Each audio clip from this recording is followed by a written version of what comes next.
La prophétie de Téti. Dans les profondeurs de l'océan, Téti, la magnifique nymphe, flotte gracieusement parmi les coraux colorés et les poissons scintillants. Sa beauté est telle qu'elle attire l'attention des dieux. Cependant, une ombre plane sur son bonheur. Le sage Prométhée, observant les événements de l'Olympe, se rend chez Zeus pour lui faire part d'une prophétie inquiétante. Téti donnera naissance à un fils qui surpassera son père, annonce-t-il avec gravité. Les dieux, inquiets de perdre leur suprématie, se réunissent pour discuter de cette révélation. Zeus, le roi des dieux, se frotte le menton, son visage marqué par une profonde réflexion. « Nous devons agir pour éviter que cela ne se produise », déclare-t-il fermement. Il faut marier Téti à un mortel afin de contrôler son destin. Poséidon, le dieu de la mer, acquiesce. Pélée, roi des Myrmidons, pourrait être un bon choix. Il est fort et courageux, et il saura protéger Téti.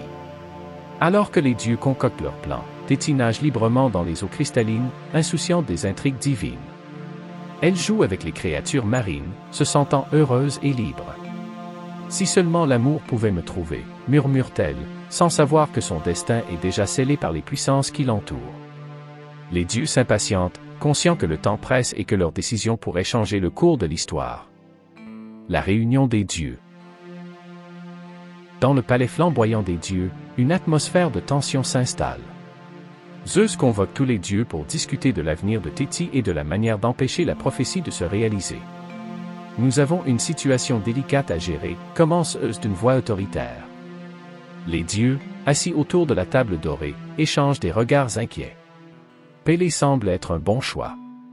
Son courage et sa force en font un mortel digne de Téti, suggère Poséidon, le visage déterminé. Héra, la reine des dieux, lève les yeux au ciel, sceptique. Mais Pélée est un mortel. Peut-il vraiment être le bon époux pour une nymphe de la mer? Qu'en est-il des conséquences de cette union? Les murmures s'élèvent parmi les autres dieux, chacun exprimant son opinion. Il doit y avoir un moyen de s'assurer que le fils de Téti ne dépasse pas les dieux, affirme Athéna, pleine de sagesse. Au même moment, Téti se repose sur une plage baignée par le soleil, inconsciente des manigances qui se trament au-dessus d'elle. Si seulement je pouvais connaître mon destin, pense-t-elle, les yeux fixés sur l'horizon. Les dieux, réalisant son ignorance, prennent une décision collective. Nous allons unir Téti et Pélée lors d'un grand mariage. Cela scellera leur destin, et nous garderons le contrôle sur ce qui pourrait arriver, conclut Zeus, déterminé à préserver l'ordre divin. La rencontre de Téti et Pélée. Le jour de la rencontre entre Téti et Pélée est enfin arrivé. Pélée, fort et courageux, se prépare pour sa première rencontre avec la nymphe. Il se souvient des histoires que l'on raconte sur Téti, sa beauté et sa force. « Je dois me montrer à la hauteur », se dit-il, déterminé à faire bonne impression. En traversant une forêt verdoyante, il atteint la côte où Téti joue avec les vagues. Lorsqu'il aperçoit Téti, son cœur s'emballe. Quelle beauté! Elle ressemble à une déesse, pense-t-il, ébloui par son charme. Téti, de son côté, remarque Pélée et sent une attraction instantanée.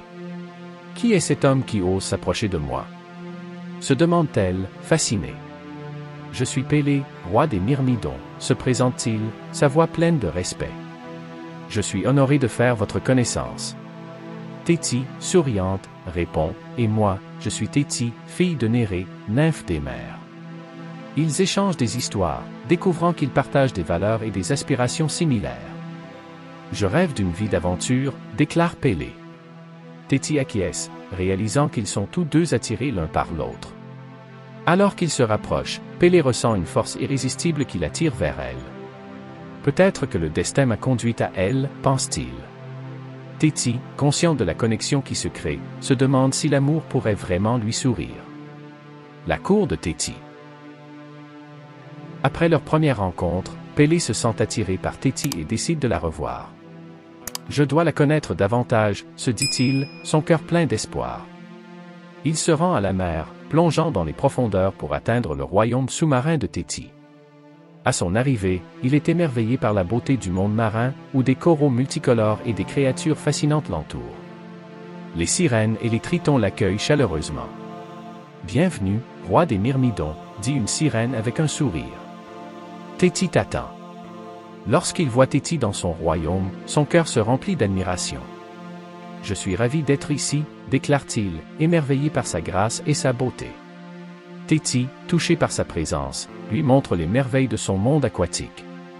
Ici, chaque créature a son importance, explique-t-elle avec passion. Au fur et à mesure qu'ils passent du temps ensemble, leur affection grandit. « Je n'ai jamais rencontré quelqu'un comme toi », avoue Pélé, et Téti, ému, répond, « Et moi non plus. Je me sens en sécurité avec toi. » Les rires résonnent dans l'eau, et ils partagent des histoires de bravoure et d'aventure. Notre amour pourrait être puissant, pense Téti, réalisant enfin qu'elle pourrait trouver la paix dans cette union. Le mariage des dieux. Les préparatifs du mariage de Téti et Pélé commencent, et l'excitation règne parmi les dieux. Les créatures marines s'activent pour décorer le lieu de la cérémonie avec des coraux scintillants et des fleurs de mer. Ce mariage sera inoubliable, déclare Zeus, souriant, tandis que les autres dieux s'affairent à préparer la fête. Les musiciens divins se rassemblent, prêts à jouer des mélodies enchanteresses.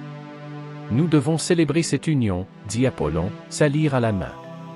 Téti et Pélé, de leur côté, s'entraînent à la danse nuptiale, leur cœur battant à l'unisson. Nous allons créer des souvenirs magiques, déclare Pélé, tandis que Téti rit, heureuse de partager ce moment avec lui.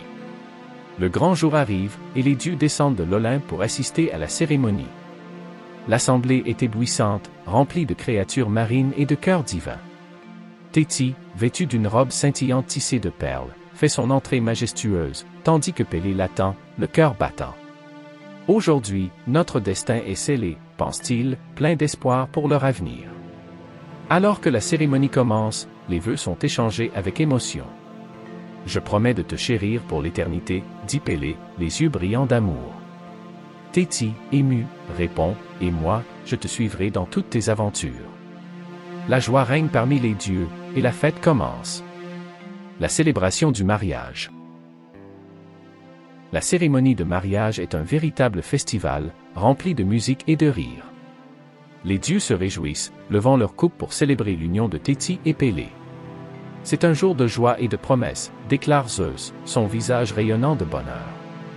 Les vœux sont échangés, et l'amour entre les deux est palpable, illuminant l'événement de leur passion. Alors que le festin commence, les tables sont remplies de mets délicieux et de nectar divin. Les convives dégustent des fruits de mer, du vin exquis et des mets raffinés. Célébrons cet amour, crient les dieux, levant leur coupe avec enthousiasme. Les chants des musiciens résonnent, créant une mélodie envoûtante qui accompagne les danses joyeuses. Mais au milieu de cette fête, un invité inattendu fait son apparition, Éri, la déesse de la discorde. « Je n'ai pas été invitée », déclare-t-elle, un sourire malicieux sur le visage. Elle se faufile parmi les convives, lançant une pomme d'or en criant « À la plus belle !» Les déesses se figent, et une tension palpable s'installe soudainement. Les déesses se précipitent vers la pomme, se disputant pour la revendiquer. « C'est à moi », s'écrie Héra, « je suis la reine des dieux. » Athéna, la déesse de la sagesse, proteste également. « Non, c'est à moi.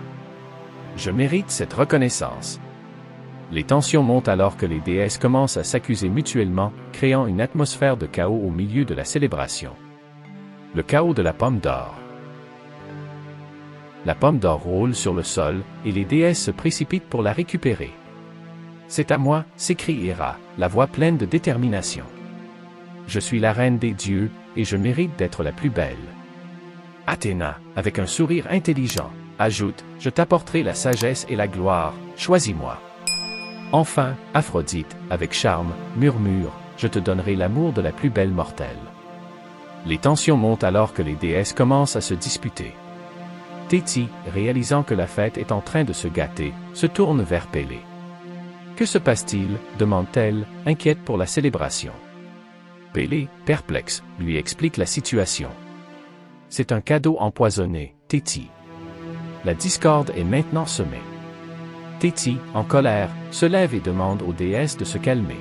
« Ce mariage est censé être une célébration de l'amour et de l'unité, déclare-t-elle. Ne laissez pas cette dispute ternir ce jour. » Les déesses, réalisant qu'elles causent du tort, commencent à réfléchir. « Nous devons trouver un moyen de résoudre cela, conclut Athéna. Cependant, la tension persiste, et les murmures de méfiance résonnent dans l'air. Téti, déterminé à restaurer l'harmonie, s'approche des déesses. Nous sommes ici pour célébrer l'amour. Ne laissons pas la jalousie nous séparer, dit-elle avec fermeté. Les autres déesses échangent des regards, hésitant à abandonner leur rivalité. Peut-être avons-nous besoin d'une solution, murmure Aphrodite, réalisant que la discorde pourrait avoir des conséquences bien plus graves. La décision de Pélée. Pélée, voyant la discorde grandir, décide d'intervenir. « Je vais régler ce conflit », déclare-t-il avec force. « Allons voir Paris, le prince de Troie. Il saura choisir la plus belle. » Les déesses, réticentes mais curieuses, acceptent la proposition. « Nous allons lui faire confiance », dit Héra, un sourire déterminé sur le visage. Pélée se rend à Troie, où il trouve Paris, un jeune homme charismatique, entouré de ses courtisans. « Je viens avec une demande importante, » lui dit-il. « Les déesses souhaitent que tu les juges. » Paris, intrigué, accepte de rencontrer les déesses. « Je vais être le juge de leur beauté, » pense-t-il, conscient des implications de cette décision. De retour à la cérémonie, Téti et Pélée partagent un regard complice. « Nous pouvons surmonter cette épreuve, » dit Téti, pleine d'espoir. « Notre amour est plus fort que ces querelles. » Pélée acquiesce, sachant que leur union est destinée à perdurer, peu importe les défis. « Nous ferons face à tout cela ensemble, » promet-il. Alors que Pélée se dirige vers Troie, il se demande comment Paris jugera la beauté des déesses. Ce choix pourrait changer le cours de l'histoire, réalise-t-il, mais il est également convaincu que l'amour triomphera. La rencontre avec Paris. Paris, dans le jardin de Troie, attend les déesses avec impatience.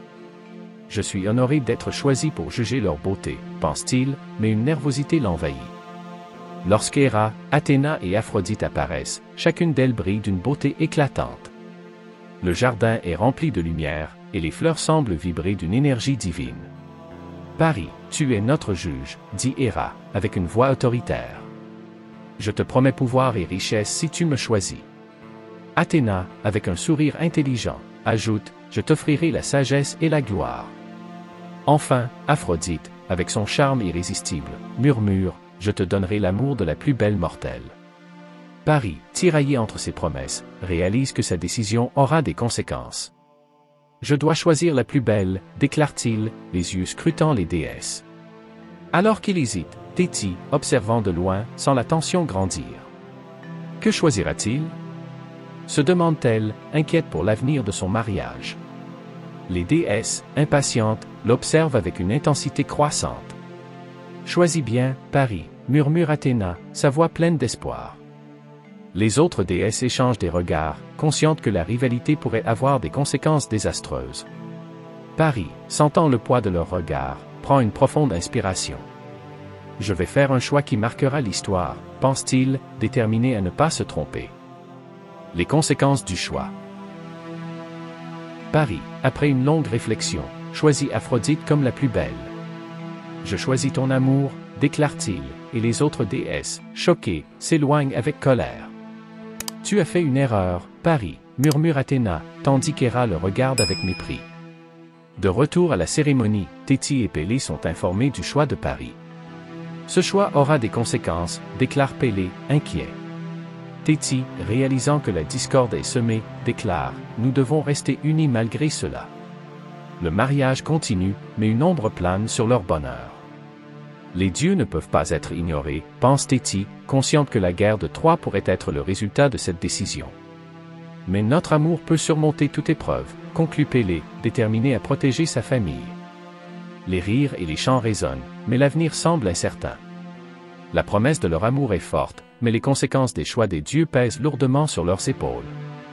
Téti et Pélée réalisent que leur union pourrait être le début d'une saga épique, marquée par la bravoure et le sacrifice.